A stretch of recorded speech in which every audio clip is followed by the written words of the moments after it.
امام سجاد جن مصیبتوں کو یاد کر کے روتے تھے ان میں سے ایک مصیبت یہ تھی کہ مجمع اتنا تھا،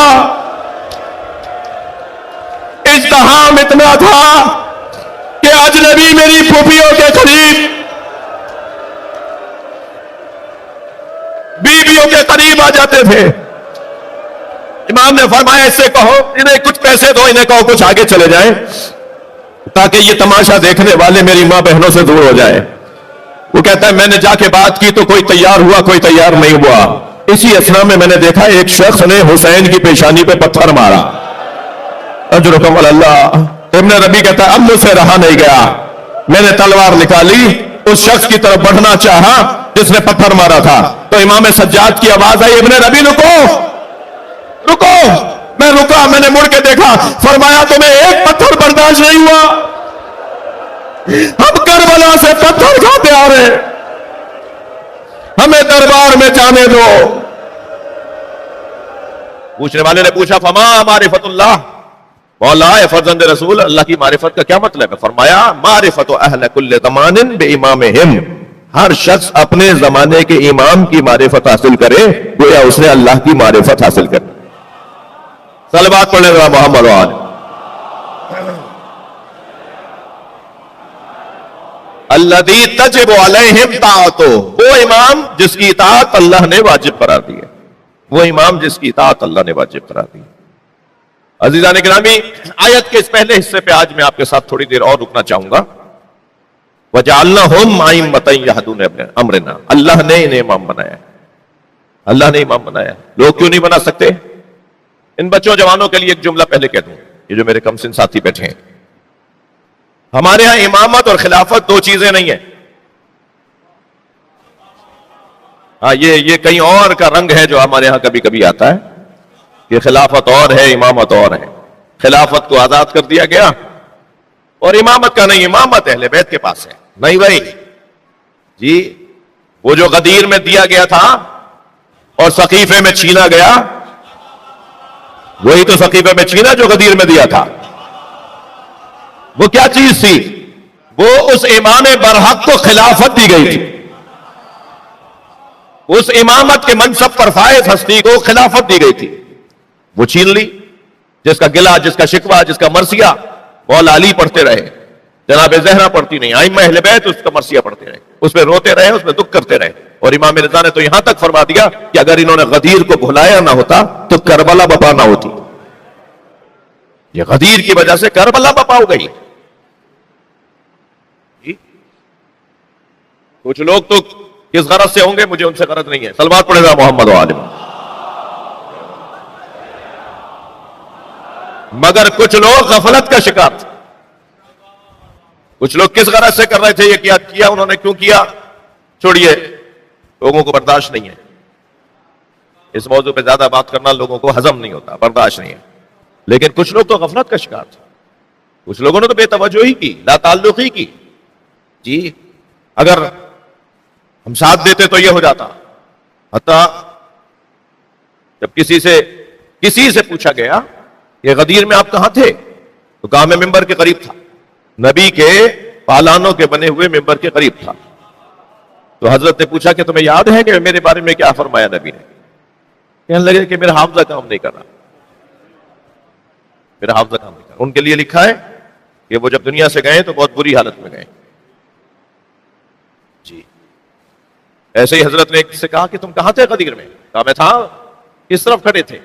تمہارے ساتھ کون تھا؟ آگے کون تھا؟ پیچھے کون تھا؟ حضرت انہوں نے بتایا کہ کون تھا۔ حضرت فرمایا کیا کہا تھا میرے بارے میں؟ کہنے لگے یا علی میرے بچے زیادہ ہیں، میری فیملی بڑی ہے، رہنے دو۔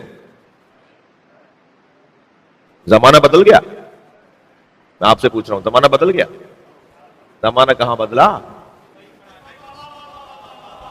صلوات پڑھ لیں ذرا نبی کی ذات پر، اللہم صل علی محمد وآلہ۔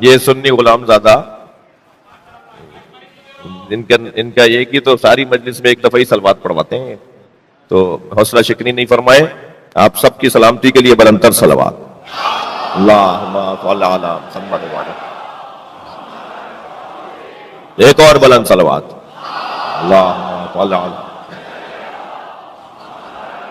میرا یہ تو ایک ضمناً بات آئی، اور اس سے زیادہ جو ہے وہ برداشت نہیں ہے، اس سے زیادہ مسائل قابل فہم نہیں ہیں، اور عمومی خطابات میں جبکہ مخبرین ماشاءاللہ جو ہے نا وہ موبائلوں کی صورت میں موجود ہوں، تو اس لیے احتیاط ضروری ہے. اور آپ لوگ بھی نہیں چاہتے کہ ہم کھل کے پڑھیں، معارف کو بیان کریں، عبرتوں کو بیان کریں، درسوں کو دہرائیں، اس لیے کہ ہمارا یہ اپنا بندہ جو ہے نا وہ کہ یعنی زیادہ تر جو اس وقت پاکستان میں مسئلے ہیں نا وہ ہمارے اپنے ایجاد کرنا ہے. وہ خود ہی ویڈیو بناتے ہیں اور ڈال دیتے ہیں، اور پھر ساری قوم چھڑوائے انہیں، ساری قوم ان کے مقدمات کو برداشت کرے. بھائی تمہیں اتنی سمجھ نہیں تھی کہ یہ جو تم کام کر رہے تھے اس کی ویڈیو نہیں بنتی؟ یہ کام ویڈیو وائرل کرنے کا نہیں ہے، یعنی موبائل کا جو فائدہ ہے اس کو فائدے تک رہنے دو نا. تم تو اس کے نقصان کو بھی نہیں جانتے، یعنی فائدے کو بھی تو جانتے ہی نہیں ہو صحیح طرح، یہ نقصان کو بھی نہیں جانتے کہ نقصان کیا ہوگا. تو بہت مشکل میں ہیں ہم لوگ معمولاً. اچھا، جن کا سال بھر قومیات سے کوئی تعلق نہیں، وہ کہتے ہیں یہ ڈر رہے تھے. تم تو نماز جمعہ میں بھی ہفتے میں ایک دن نہیں آتے، تو جلوس بھی 9 اور 10 محرم کا کرتے ہو. بس میں انہی کی بات کر رہا ہوں، آپ کی بات نہیں کر رہا ہوں. آپ سے جو نہیں ہے ایسا اس سے تھوڑی کہہ رہا ہوں. اور پھر جب مسائل اور مشکلات ہوتے ہیں تو صاحب یہ تو ڈرتے ہیں، تو گھبراتے ہیں، یہ فلاں کرتے ہیں. بھائی بہت عجیب سے حالات ہیں. صلوات پڑھیں گا محمد وعلی اللہم صل علی محمد وعلی محمد. نہیں، اس سے بلند صلوات پڑھیں گے. اللہم صل علی.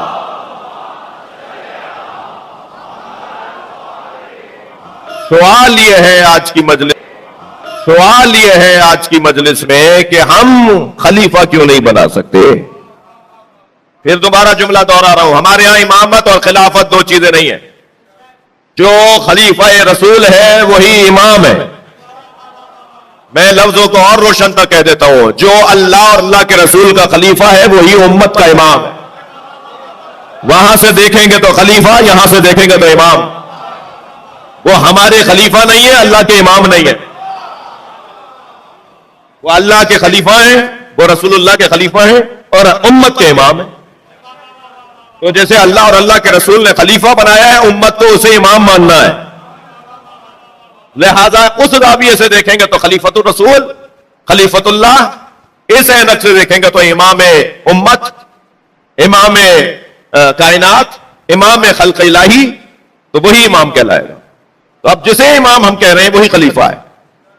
خلیفہ بنانا، امام بنانا میرا اور آپ کا کام نہیں ہے. کیوں نہیں ہے؟ اللہ نے کہہ دیا میرا کام ہے. جب اللہ نے کہہ دیا میرا کام ہے، ارے یہ مائک ہی لے لیجئے آپ، یہ جو میرے عزیز سنبھال رہے ہیں اس کی آواز کو بہتر بنانے کے لیے اور اس کو منظم کرنے کے لیے اتنی سارے بٹن ہیں اس مشین کے اندر. کوئی بھی جا کر ان بٹنوں کو چھیڑے گا، اس کا کام نہیں ہے نا. اور جو وہ کام کرے جو اس کا کام نہ ہو تو سوائے بگاڑ کے کچھ اور نہیں ہے. جب اللہ نے بار بار کہہ دیا ہے کہ خلیفہ بنانا میرا کام، امام بنانا میرا کام، ہادی بنانا میرا کام، وقتی طور پر حاکم بنانا میرا کام، تو پھر امت کو یہ کام کرنا ہی نہیں ہے. اچھا، اگر آپ آمادہ ہیں تو ایک جملہ کہہ رہا ہوں، تھوڑا سا سنگین ہے. امامت کا اور خلافت کا مسئلہ اتنا سنگین ہے، امامت اور خلافت کا موضوع اتنا سنجیدہ ہے. امت جانتی ہے کہ نبی کا جنازہ چھوڑا جا سکتا ہے، خلافت کو نہیں چھوڑا. صلوات پڑھنے ذرا محمد وآلہ وسلم. اتنا سنگین،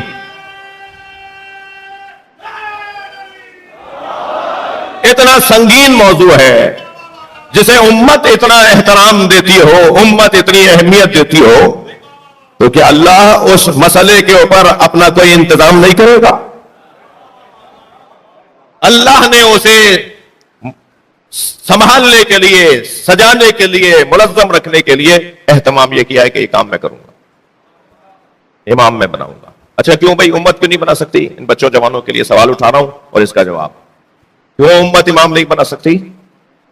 ایک تو قرآن مجید کے اندر پروردگار عالم نے ایک صلوات پڑھیں، اللہم صل علی سورہ قصص کی 68ویں آیت کے اندر ارشاد فرمایا یہ کام امت نہیں کر سکتی، یہ کام میں کروں گا۔ ارشاد ہو رہا ہے وَيَخْلُقُ مَا يَشَاءُ وَيَخْتَارُ مَا كَانَ لَهُمُ الْخَيَّرَةُ، اللہ خلق کرتا ہے، سورہ قصص آیت نمبر 68 اللہ خلق کرتا ہے اور اللہ ہی انتخاب کرتا ہے، اور انہیں ما کانا لہم الخیرہ، اور انہیں انتخاب کرنے کا حق نہیں ہے۔ خالق بھی اللہ ہے اور انتخاب کرنے والا بھی اللہ ہے۔ مخلوقات الہی میں سے کسے کیا منصب اور مقام دینا ہے، یہ کام بھی اللہ کا ہے۔ خلق بھی وہی کرے گا اور انتخاب بھی وہی کرے گا، اور صاف کہہ دیا اس نے سورہ قصص کے اندر کہ ما کان لہم الخیرہ، لوگوں کا اختیار نہیں ہے کہ وہ انتخاب کریں، انتخاب کا حق لوگوں کو نہیں ہے۔ یا اللہ ایک جانب تو کہتا ہے کرمنا بنی آدم، ایک جانب تو کہتا ہے اشرف المخلوقات، ایک جانب تو کہتا ہے کہ لقد خلقنا فی احسن تقویم، ایک جانب تو کہتا ہے کہ یہ مخلوق جو میں نے بنائی ہے اس سے اچھی مخلوق بنی نہیں سکتی، ایک جانب تو اس انسان کو اتنا مقام اور اتنی اہمیت دیتا ہے، اور پھر تو کہہ رہا ہے کہ اس کو انتخاب نہیں ہے، اس کو اختیار نہیں ہے کہ یہ انتخاب کرے۔ سوال اللہ ہی سے کرتے ہیں، یا اللہ اللہ ہی جواب دے گا۔ صلوات پڑھیں ذرا محمد وآلہ۔ یا اللہ تو نے یہ اختیار کیوں نہیں دیا کہ ہم اپنی مرضی سے اپنا حاکم بنا لیں، اپنی مرضی سے اپنا رہنما بنا لیں، اپنی مرضی سے اپنا پیشوا منتخب کر لیں؟ تو یہ انتخاب کیوں نہیں، اختیار کیوں نہیں دے رہا؟ پہلے تو کہہ دیا ما کان لہم الخیرہ، انہیں اختیار نہیں ہے انتخاب کرنے کا۔ اب جواب کیا ہے اللہ کا اس سوال پر؟ جواب ہے پروردگار عالم کا، اللہ اکبر، ارشاد ہو رہا ہے وَرَبُّكَ يَعْلَمُ مَا تُكِنُّ صُدُورُهُمْ وَمَا يُعْلِنُونَ۔ صلوات پڑھیں اللہم صل علی۔ تمہارا رب جانتا ہے کہ سینے میں کیا گزر رہا ہے۔ جب نیتوں کو اللہ جانتا ہے، تمہارا حاکم میں اسے بناؤں گا جس کی نیت کو میں جانتا ہوں گا۔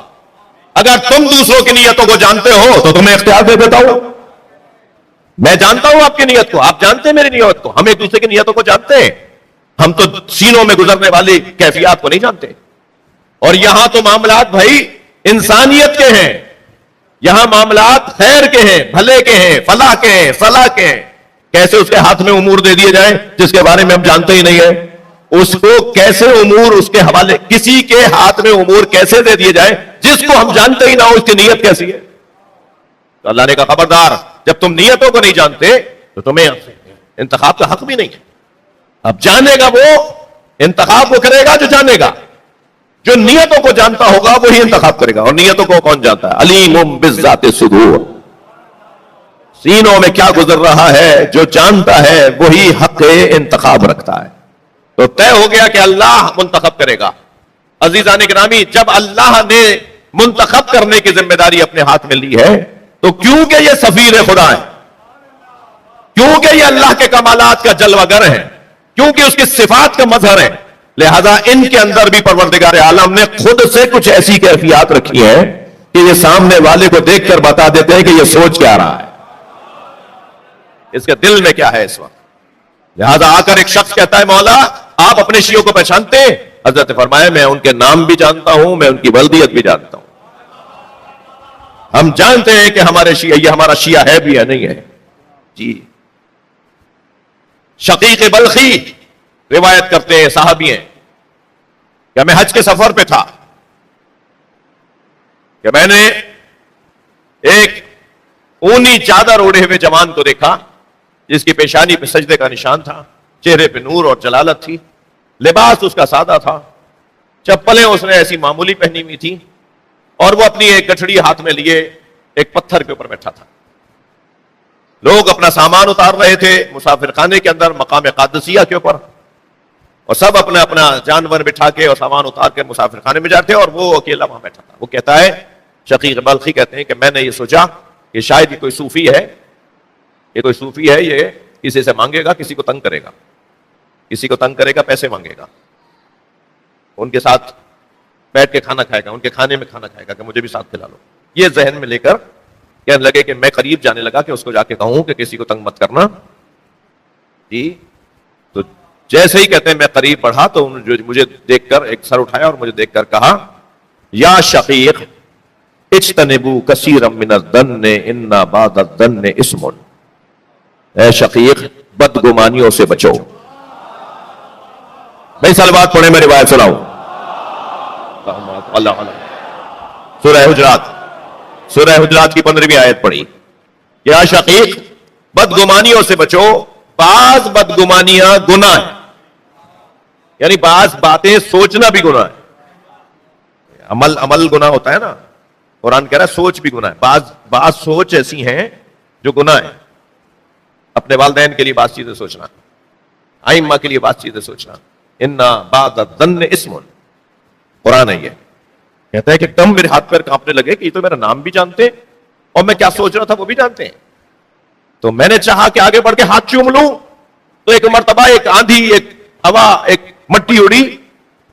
میں نے ذرا اپنی آنکھوں سے میں دھول مٹی کو بچانے کے لیے ذرا بچا, اور جیسے ہی دیکھا تو پھر وہ غائب. کہتے ہیں قافلہ دوبارہ چلنا شروع ہوا, پھر مقام زبالہ پہ جا کے قافلہ رکا, اونٹ رکنے لگے, سواریاں بیٹھنے لگیں. میں نے اس کو پھر دیکھا اور وہ ہاتھ میں تسبیح لیے ایک کونے میں اکیلا کسی جگہ پر بیٹھا ہے, تسبیح ذکر کر رہا تھا. تو میں نے سوچا کہ اب یہ مجھے نظر آ گئے, اب جا کے ان کا ہاتھ چوموں اور ان سے معافی مانگوں, ان سے کہوں مجھ سے غلطی ہوئی ہے. کہتے ہیں کہ میں جیسے ہی آگے بڑھا کہ اتنے فاصلے پہ کہ ان کی آواز مجھ تک اور میری ان تک پہنچے, کچھ فاصلے پر تھا تو ان کی آواز آئی, یا شقیق قال اللہ انی غفار لمن تاب وآمن وعمل صالحا. اللہ نے قرآن میں کہا ہے جو توبہ کرتا ہے میں اسے معاف کر دیتا ہوں. شقیق کہنے لگے, اور مجھے یقین بڑھ گیا کہ یہ کوئی ابدال ہے, یہ تو میری ذہن کو پڑھتا ہے, یہ میرے دل کے حالات کو جانتا ہے. کہتے ہیں میں بڑھنے لگا آگے, اچانک تو مسافر میرے بیچ میں آ گئے, ان کے اور میرے بیچ. میں نے ان سے بچنے کے لیے اپنے آپ کو جو بچایا تو پھر غائب ہو گئے, پھر نظر نہیں آئے. آخر پھر قافلہ آگے بڑھا, یہاں تک کہ مکے سے کچھ پہلے جہاں احرام باندھنا تھا کسی میقات کے اوپر جا کے قافلے رکے, تو میں نے دیکھا کہ وہ ایک کنویں میں ڈول ڈال کے پانی بھر رہا ہے, اور اس کے ڈول کی ڈوری ٹوٹ گئی اور ڈول پانی میں چلا گیا. تو وہ پانی کہنے لگے اتنی دیر میں پہنچ گیا. میں نے دیکھا کہ وہ پانی سے کہہ رہے تھے کہ یا ربی اذا زمت فشربت, میں جب پیاسا ہوتا ہوں تو تو پانی پلاتا ہے. فلا تحرمیہا, اس ڈول کو مجھ سے دور نہ کر, یہ مجھے واپس کر دے. اس نے جیسے ہی یہ کہا تو پانی نے ایک مرتبہ جوش مارنا شروع کیا, اور وہ ڈول پانی کے ساتھ اوپر آ کے ابلا. پانی جو ابلا تو ڈول بھی باہر آیا. اس نے ڈول کو لیا, رسی سے باندھ کے پانی بھرا. کہتے ہیں کہ میں قریب کھڑا ہوا دیکھ رہا ہوں, انہوں نے ڈول بھر بھر کے لوگوں کو پانی پلانا شروع کیا. میں اب سوچ رہا ہوں کہ یہ اس کام سے فارغ ہو تو ان سے بات کروں. تو ڈول میں کچھ پانی رہ گیا تھا, اس کی تہ میں کچھ پانی رہ گیا تھا. کہتے ہیں زمین پر بیٹھ گئے, 2 مٹھی مٹی اس کے اندر ڈالی, مٹھی بھر کے 2 مٹھی مٹی کی خاک کی اس میں ڈالی, اسے ہلایا اور کوزے میں ڈال کے مجھے آواز دے گا شقیق شربت پیو. کہتے ہیں مجھے تعجب ہونے لگا کہ یہ کون ہے جو یہ مٹی سے پانی میں ملا کے مجھے کہہ رہے ہیں شربت پیو. اور پھر انہوں نے مجھے وہ دیا, میں نے ان سے لے کر جب پیا اسے, تو میں نے اتنا لذیذ شربت, اتنا میٹھا شربت اب سے پہلے نہیں پیا تھا.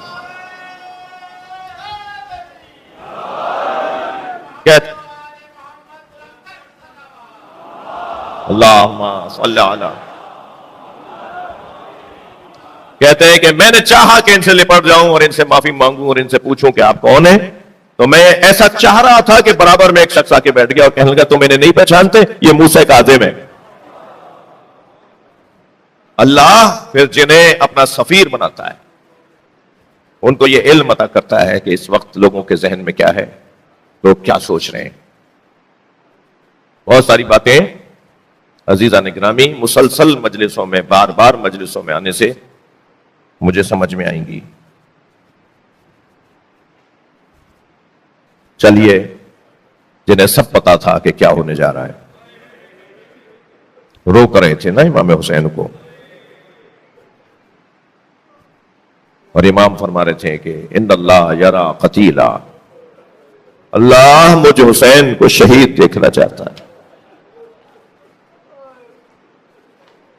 جب جناب ام سلمہ نے فرمایا حسین تمہارے نانا نے مجھے یہ شیشی دی تھی کہ جس میں خاک تھی، جس میں خاک ہے، مٹی ہے، وہ مجھ سے کہا تھا ام سلمہ جب یہ خون میں تبدیل ہو جائے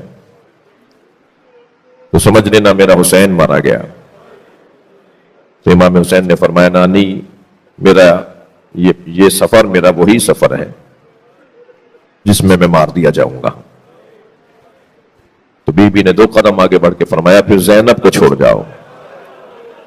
اجرکم اللہ، اجرکم اللہ. تو جناب امام حسین نے فرمایا نانی ان اللہ یرا اسارا، میرے اہل بیت کو اللہ اسیر دیکھنا چاہتا ہے. اجرکم اللہ، اجرکم اللہ. جنگ صفین سے جب امام حسین لوٹ رہے تھے، جنگ صفین سے جب مولا علی لوٹ رہے تھے، امام حسین بھی ساتھ تھے، مگر مولا علی کا یہ واقعہ ہے کہ جب آپ جنگ صفین سے لوٹ رہے تھے تو کربلا سے گزر ہوا، کربلا سے. تو آپ نے جیسے کربلا کی حدود شروع ہوئی تو آپ نے فرمایا کہ قافلہ روکو، یہاں خیمے لگاؤ، میں کچھ دیر بیٹھنا چاہتا ہوں. تو ایک صحابی محترم نے کہا مولا اس سے آگے والی زمین زیادہ آب و ہوا کے حساب سے خوش آب و ہوا ہے، آگے رک لیں. حضرت فرمایا ہاں ہونا مفارع عشاق، یہ عاشقوں کے اترنے کی جگہ ہے، یہ عاشقوں کے اترنے کی جگہ ہے. پھر حضرت ایک درخت کے نیچے آپ لیٹ گئے، آپ نے اپنے پیر پھیلائے، لیٹ گئے جیسے استراحت کرتے ہیں. اپنے سر کے نیچے ایک پتھر رکھا تکیے کے طور پر، اپنے پیر پھیلائے مولا علی نے. تو مولا کے لشکر میں سے ایک سپاہی دوڑتا ہوا آیا اور مولا کے پیر دبانے کی اس نے کوشش کی. تو حضرت نے پیر سمیٹ لیے، حضرت نے پیر کھینچ لیا. حضرت نے فرمایا تم میری خدمت کرنا چاہتے ہو، تم میری خدمت کرنا چاہتے ہو تو اس درخت کو اچھی طرح پہچانو، یہاں کھڑے ہو کر میرا حسین پانی مانگے گا اور تم اس لشکر میں ہوگے، تم یزیدی لشکر میں ہوگے اور میرا حسین پانی مانگے گا. تو میری خدمت کرنا چاہتے ہو تو میرے بچوں کو پانی پلا دینا، میرے بچوں کو پانی پلا دینا.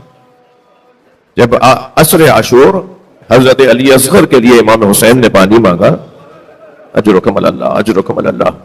جب حضرت علی اصغر کے لیے، اور یہ جو حضرت علی اصغر کے لیے پانی مانگنے کی جو گھڑی ہے نا، اسے امام سجاد بہت یاد کرتے تھے. امام سجاد نے جن مصائب کو بار بار دہرایا ہے، کوئی آ کے پوچھتا تھا نا مولا کیا گزری آپ پر، تو کچھ ایسے مصائب تھے جنہیں امام سجاد بار بار دہراتے تھے. ان میں سے ایک مصیبت یہ کہ وہ مصیبت کی گھڑی میں کیسے بھلا دوں جب میرے بابا نے دشمن سے پانی مانگا، میرے بابا نے دشمن سے پانی مانگا اور میرے بابا کو دشمن نے پانی نہیں دیا. وہ پانی جو مانگا تھا امام حسین نے، وہ حضرت علی اصغر کے لیے پانی مانگا. تو امام نے جب پانی مانگا نا بچے کے لیے، تو سامنے جو آ کر جو تانے دے رہے تھے، بے ادبی کر رہے تھے نا، گھوڑے دوڑاتے ہوئے آتے تھے، کچھ نہ کچھ بولتے تھے حضرت کو، کچھ نہ کچھ بولتے تھے. حتیٰ یہاں تک بھی حضرت کو ایک ظالم نے آ کے کہا کہ حسین ابن علی اب اگر تم بیعت بھی کر لو گے نا تو ہم تمہیں پانی نہیں دیں گے. اس طرح کے تانے، اس طرح کی اذیتیں، اس طرح کی اعصابی اذیتیں امام حسین کو. تو امام حسین نے جب پانی مانگا تو ان لوگوں میں جو آ کے کچھ نہ کچھ کہہ کے جا رہے تھے، ان میں یہ شخص بھی آیا جو مولا علی کے پیر دبانا چاہ رہا تھا نا، یہ شخص بھی آیا. تو امام نے فرمایا تم صفین میں میرے بابا کے ساتھ تھے، یہ درخت یاد ہے تمہیں؟ تو کچھ دیر کے لیے گھوڑا روک کے کھڑا ہو گیا، کہنے لگا ہاں یاد ہے. حضرت نے فرمایا یاد ہے تو میرے بابا نے کیا کہا تھا تم سے؟ تو اس نے بس اتنا کیا کہ یہ وہاں سے گھوڑا لے گیا اور دور جا کے کھڑا ہو گیا. کچھ دیر تک یہ یزیدی لشکر کے ساتھ نہیں رہا، مگر دنیا، پیسہ، لالچ، خوف، اتنی چیزیں تھیں جو یزید کی طرف سے تھی کہ کوئی خوف کا شکار تھا، کوئی لالچ کا شکار تھا، کسی کو منصب چاہیے تھا، کسی کو کرسی چاہیے تھی، کسی کو پیسہ چاہیے تھا. جب جناب زینب کے سر سے چادر اتاری جا رہی تھی نا، عجیب منظر ہے کربلا میں. ایک ایک لمحہ عاشور کے دن کا، ایک ایک لمحہ قیامت کا لمحہ ہے. صبح عاشور سے لے کر اور شام غریبہ تک ایک ایک لمحہ قیامت کا لمحہ ہے. جو شخص جناب زینب کے سر سے چادر اتار رہا تھا نا، وہ رو رہا تھا. تو جناب زینب نے فرمایا تم رو کیوں رہے ہو؟ کہنے لگا آپ کا مقام بہت بلند ہے، آپ نبی کی بچی کی بیٹی ہے. تو بی بی نے فرمایا پھر چادر کیوں اتار رہے ہو؟ کہنے لگا مجھے انعام ملے گا، میں جا کر بتاؤں گا کہ میں نے یہ ظلم کیا تھا. اللہ، کیا ہوا ہے کربلا میں؟ جو جہاں بیٹھا ہے اپنی آواز کو آزاد کرے. کل کی مجلس تو شب شہادت کی مجلس ہے. آپ تابوت کی زیارت کو آئیں گے نا؟ میں آج بس اتنا کہوں کہ سلام ہو امام سجاد پر، سلام ہو امام سجاد پر. روایت کہتی ہے کہ حضرت علی اکبر بھی رخصت کرنے آئے. جب گئے ہیں نا حضرت علی اکبر، تو بیویوں سے رخصت ہونے کے بعد حضرت امام زین العابدین سے خیمے میں ملنے آئے. واحد شہید ہے حضرت علی اکبر جنہیں امام حسین نے فرمایا علی اکبر جاؤ ماں بہنوں سے اجازت لو. کسی شہید کو امام حسین نے یہ نہیں فرمایا کہ جا کے بیویوں سے اجازت لو، مگر حضرت علی اکبر واحد شہید ہیں. ان کی شہادت میں کچھ امتیازات ہیں جو دوسرے شہیدوں کے یہاں نہیں ہیں. ان میں سے ایک امتیاز یہ ہے کہ علی اکبر جاؤ جا کے ماں بہنوں پھوپھیوں سے اجازت لو. اور علی اکبر علیہ السلام نے خیموں کے درمیان کھڑے ہو کے سلام کیا. السلام علیکم یا زینب یا جاریت فضا یا سکینہ یا ام لیلہ یا رباب. جب یہ سلام کیا تو بیویوں نے سلام کی آواز سنی، مگر جب اس کے بعد کا جملہ کہا تو چیخیں بلند ہو گئی. اور وہ جملہ یہ تھا ھذا السلام سلام الاخر، یہ علی اکبر کا آخری سلام ہے. کوہرام بپا ہو گیا خیموں میں. ساری بیویوں نے ایک بڑے خیمے میں علی اکبر کو لے لیا.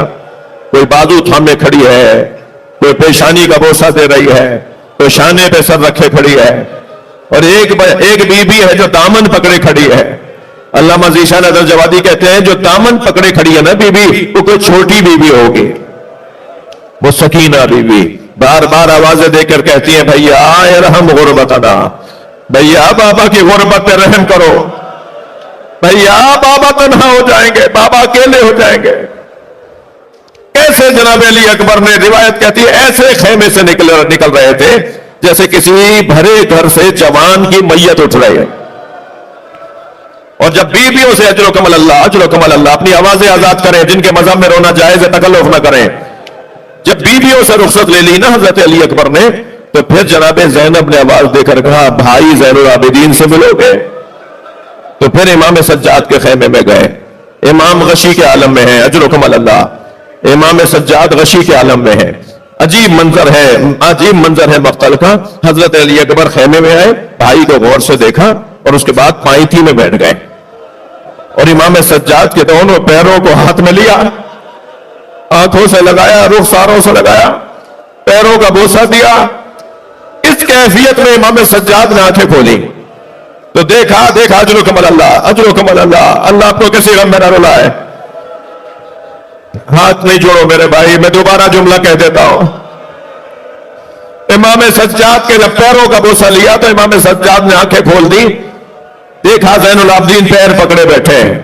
میں ہاتھ جوڑ کر کہوں گا حضرت علی اکبر سے، امام زین العابدین نے دیکھا علی اکبر پیر پکڑے بیٹھے. میں ہاتھ جوڑ کے کہوں گا حضرت علی اکبر سے، مولا امام سجاد کی پیشانی کا بوسہ دیا ہوتا، ہاتھوں کا بوسہ دیا ہوتا، یا آپ نے پیروں کا بوسہ کیوں دیا؟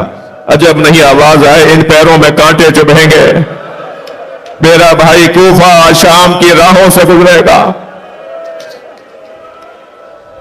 اجرکم اللہ اجرکم اللہ. شام کے بازار میں ابن ربی نامی ایک راوی روایت کرتا ہے کہ میں سرائے میں مسافر خانے میں ٹھہرا ہوا تھا. شادیاں بجنے کی آوازیں آ رہی تھی، ڈھول تاشے بجنے کی آوازیں آ رہی تھی، رقص و طرب کی آوازیں تھی. میں اپنے حجرے میں مسافر خانے میں ٹھہرا ہوا تھا تو میں اٹھا اور یہ سوچ کر اٹھا کہ شام میں یہ جشن کیوں منایا جا رہا ہے؟ آج کوئی مسلمانوں کی عید کا دن تو ہے نہیں. کہتا ہے جب میں اپنے حجرے سے نکلا تو ایک اور مسافر سے میں نے پوچھا کہ آج یہ شام میں جشن کس بات کا ہے؟ آج کوئی عید کا دن تو نہیں ہے. تو اس نے کہا بھائی کربلا میں ایک باغی نے خروج کیا تھا، اس باغی کو مارا ہے، اس کے بچوں کو اسیر بنا کے لائے ہیں، یہ جنگ جیتنے پہ جشن منایا جا رہا ہے۔ ابن ربی کہتا ہے مجھے سمجھ میں نہیں آیا وہ باغی کون تھا، کون ہے کہ جن کو مار دیا گیا۔ کہتا ہے میں اپنے سرائے سے باہر نکلا مسافر خانے سے تو میں نے عجیب منظر دیکھا، کچھ نورانی کٹے ہوئے سر ہیں جو نیزوں کی انیوں پر ہیں، انہیں اٹھایا ہوا ہے، کچھ مخدرات ہیں، کچھ مقدس بیبیاں ہیں جن کو اسیر بنایا ہوا ہے، جن میں بچے بھی ہیں، جن میں بچیاں بھی ہیں، اور ایک اسیر ہے جس کے ہاتھوں میں ہتھکڑیاں ہیں، پیروں میں بیڑیاں ہیں، اجرکم اللہ اجرکم اللہ، اور وہ قافلے کے آگے آگے چل رہا ہے۔ ابن ربی کہتا ہے میں قریب گیا اور میں نے جا کر کہا آپ نے کربلا میں کیا کیا تھا جو آپ کے بڑوں کو مار دیا اور آپ کو اسیر بنا کر لے آئے؟ تو انہوں نے گردن جھکائی ہوئی تھی، ان کی گردن جھکی ہوئی تھی، مجھے سر اٹھا کر دیکھا، اپنا سر اٹھا کے مجھے دیکھا اور کہا ابن ربی تم تو یہاں کے رہنے والے نہیں ہو۔ وہ کہتا ہے کہ میں پریشان ہوا، یہ میرے نام سے بھی مجھے جانتے ہیں، میرا علاقہ بھی جانتے ہیں۔ تو میں نے کہا آپ کون ہیں؟ کہا ابن ربی تم نے نبی کا نام سنا ہے، محمد مصطفیٰ کو جانتے ہو؟ کہا میں مسلمان ہوں۔ کہا علی ابن ابی طالب کو جانتے ہو؟ کہا میرے مولا ہیں۔ کہا علی کے بیٹے حسین کو جانتے ہو؟ کہا میرے سردار ہیں۔ فرمایا حسین کے بیٹے زین العابدین کو جانتے ہو؟ کہا میرے مولا کی اولاد ہے، میرے مولا کے بیٹے ہیں۔ کہا میں تمہارے سامنے زین العابدین کھڑا۔ ایک مرتبہ کانپ کے رہ گیا، مولا حسین کہاں ہے؟ کہا وہ جو نیزے کے انی پہ سر ہے وہ میرے بابا حسین کا ہے، اور ابن ربی ایک سر میرے بھائی علی اکبر کا ہے، اور وہ جو گھوڑے کی گردن میں سر ہے وہ میرے چچا عباس کا ہے، اور یہ مت پوچھنا کہ ان بیویوں میں کون ہے۔ اجرکم اللہ اجرکم اللہ۔ اللہ آپ کو کسی غم میں نہ لائے۔ کہنے لگا مولا مجھے حکم کرے میں کیا کروں؟ فرمایا تمہارے پاس پیسے کتنے؟ اللہ کسی کریم کو یہ دن نہ دکھائے۔ کہ مولا 2000 درہم ہے، کہ جاؤ چادریں خرید کر لے آؤ۔ تمہارے پاس جو پیسے ہیں اسے چادر خرید کر لے آؤ۔ ابن ربی کہتا ہے میں چادریں خرید کر لے کر آیا، میں نے کہا مولا چادریں لے آیا ہوں، کہ یہ بیویوں کو جا کے دے دو۔ وہ کہتا ہے میں نے سیدانیوں کو چادریں دی، ابھی چادریں سب کو پوری طرح سے دی نہیں گئی تھی کہ پھر نیزہ بردار ظالم آئے، اور پھر واہ حجابہ کے نوحے بلند ہوئے، سروں سے پھر چادریں اتار لی گئی۔ میں امام سجاد کے قریب آیا، مولا حکم کرے میں کیا کروں؟ تمہارے پاس کچھ اور پیسے ہیں؟ کہ مولا 1000 درہم باقی بچے۔ حضرت نے فرمایا جو نیزوں پر سر اٹھائے ہوئے ہیں نا انہیں دربار میں پیسہ ملے گا، یہ پیسوں کی خاطر کر رہے ہیں، انہیں پیسے دے کے کہو کہ کچھ آگے چلے جائے، یہ کچھ آگے چلے جائے تاکہ تماشا بین سروں کے قریب چلے جائے۔ میں نہیں پڑھ سکتا، مجھ سے نہیں پڑھا جائے گا۔ امام سجاد جن مصیبتوں کو یاد کر کے روتے تھے ان میں سے ایک مصیبت یہ تھی کہ مجمع اتنا تھا، ازدحام اتنا تھا کہ اجنبی میری پھوپھیوں کے قریب، بیویوں کے قریب آ جاتے تھے۔ امام نے فرمایا اس سے کہو انہیں کچھ پیسے دو، انہیں کہو کچھ آگے چلے جائیں تاکہ یہ تماشا دیکھنے والے میری ماں بہنوں سے دور ہو جائے۔ وہ کہتا ہے میں نے جا کے بات کی تو کوئی تیار ہوا، کوئی تیار نہیں ہوا۔ اسی اثنا میں میں نے دیکھا ایک شخص نے حسین کی پیشانی پہ پتھر مارا۔ اجرکم اللہ۔ ابن ربی کہتا ہے اب مجھ سے رہا نہیں گیا، میں نے تلوار نکالی، اس شخص کی طرف بڑھنا چاہا جس نے پتھر مارا تھا، تو امام سجاد کی آواز آئی ابن ربی رکو رکو۔ میں رکا، میں نے مڑ کے دیکھا، فرمایا تمہیں ایک پتھر برداشت نہیں ہوا؟ ہم کربلا سے پتھر کھاتے آ رہے، ہمیں دربار میں جانے دو، ہمیں بابا کا پیغام پہنچانے دو۔ الا لعنت اللہ علی الظالمین۔ یا حسین یا حسین۔